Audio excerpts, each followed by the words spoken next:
Alright, so we're back with another video, and today we are going to be talking about leaderboards and how you can get on the leaderboards as a free-to-play player. I do have some experience with leaderboards, as you can see. Top 15 update 12, top 15 update 10.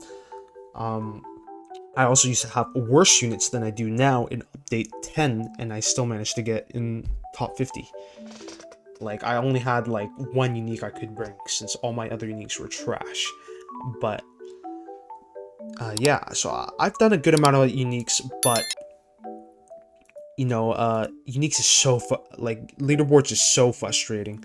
Like, the amount of time it takes, the DCs, just all that stuff is just so annoying. That's why I didn't get LB in update 11, because it just gave up and too lazy to find a team and everything. But today I'm going to be showing you guys how you can get on there as a free-to-play player. You might be thinking, well, don't we need a full team of uniques? No, you don't, actually. I'm here to tell you no, because I have done LBs with people that have full teams of uniques and stuff like that. Like, where we had like 15 uniques in total, more than that, and we didn't even like get near top 50, because it's about strategy. And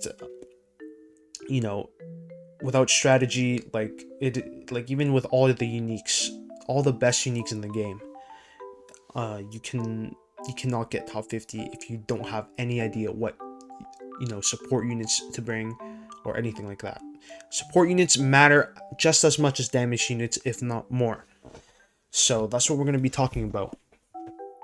I'm also going to be making a video tomorrow on every way to get trait rerolls / star remnants, from trading to best strategies for farming battle passes and farming star remnants, all that stuff tomorrow. But today we're just going to focus on leaderboards. So we're going to get into the first must bring units, which is Law.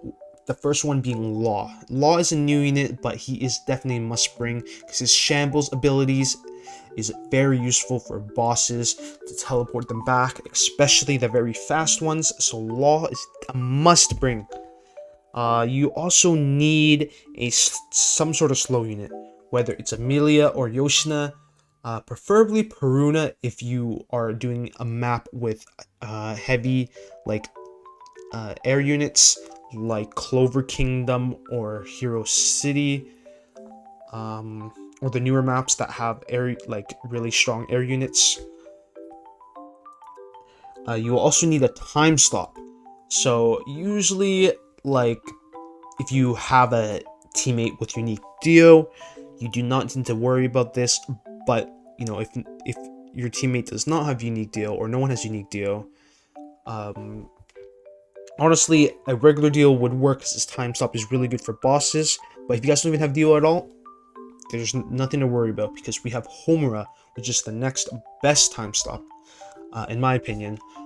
We also have Gojo. We have Ice Queen, but I don't think Ice Queen's that good. I think the manual time stops are better. And if you're bringing, you only really need one time stop, because if you bring Ice Queen and then time stop, they really mess with each other, because you have to wait like 10 seconds before you can freeze them again or something, and it's really tedious.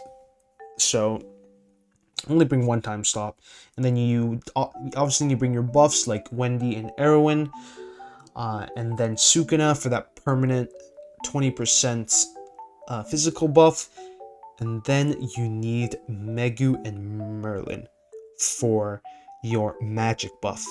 They do stack. Merlin's buff is permanent, but Megu's is not, but they do stack.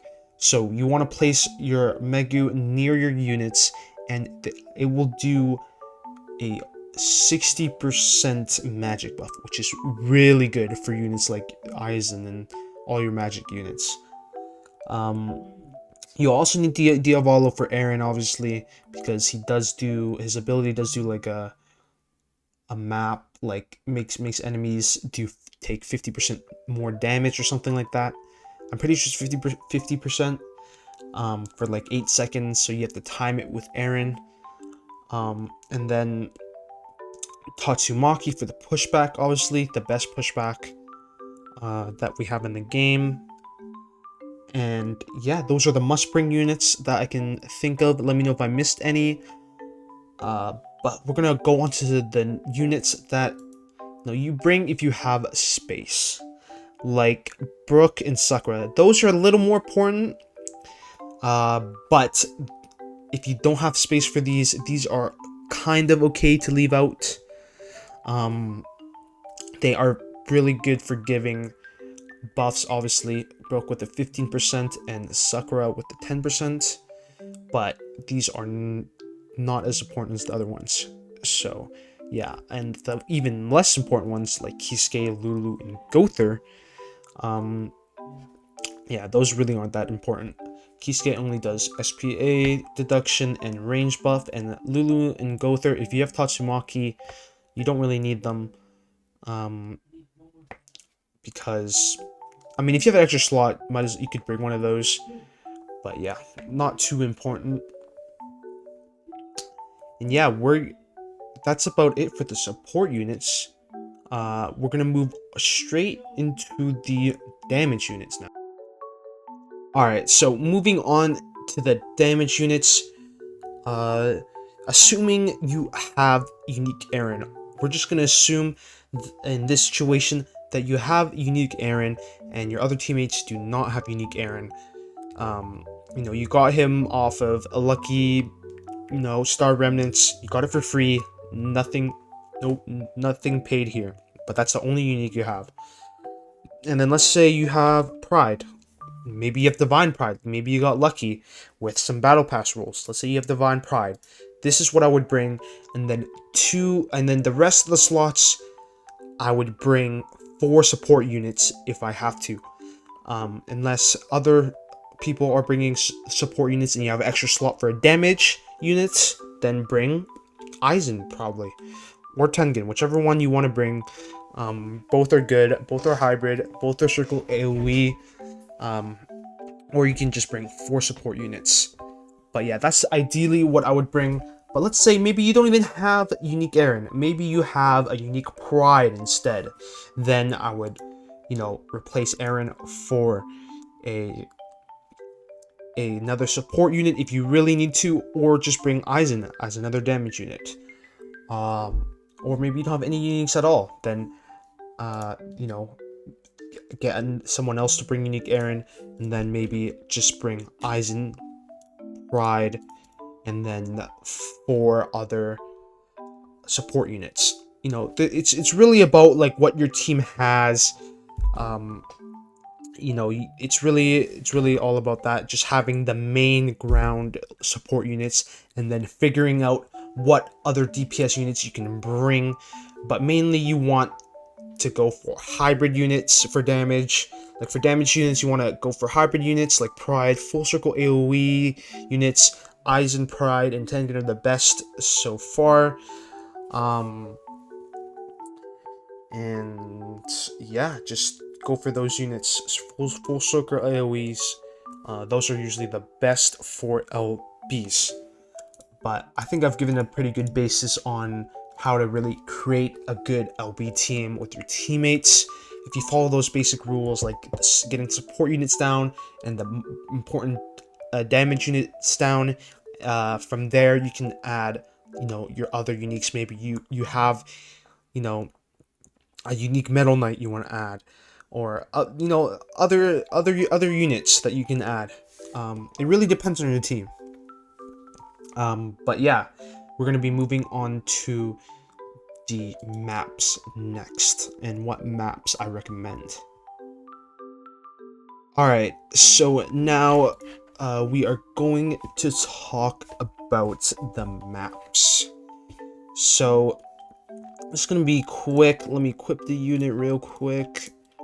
So the map, the only really map I recommend you stay away from or save for last at least is probably Cape, because it's the hardest map, mainly because of the trucks and how fast they are and how much health they have.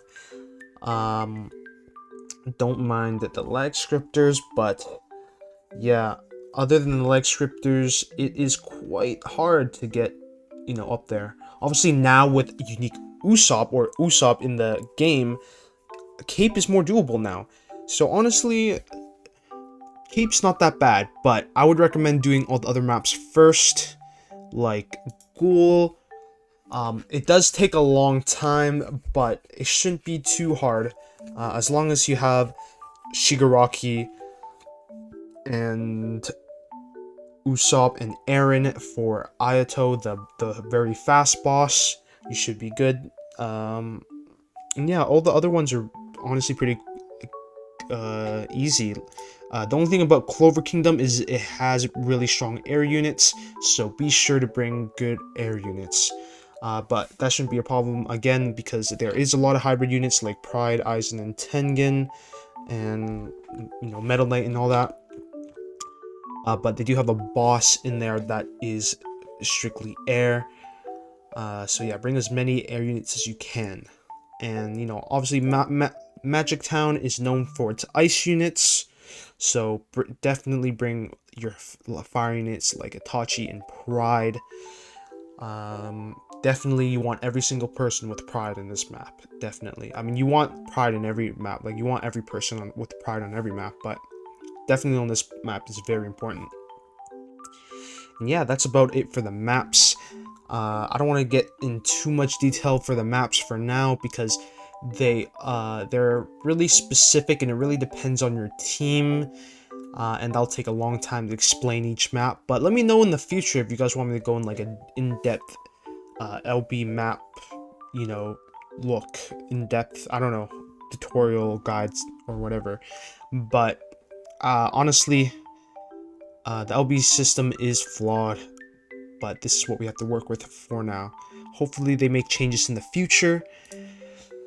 But until then, this is what we have to deal with, and yeah, that's about it for this video. Let me know if this was helpful at all, and yeah, I know many people that have, without uniques, that have gotten in LB. Well, not many people, but I've seen like some people that didn't have any uniques, or not many uniques, get on LB with other people, so it's not impossible. You just have to work hard and work smart. So good luck, and I'll see you guys in the next video.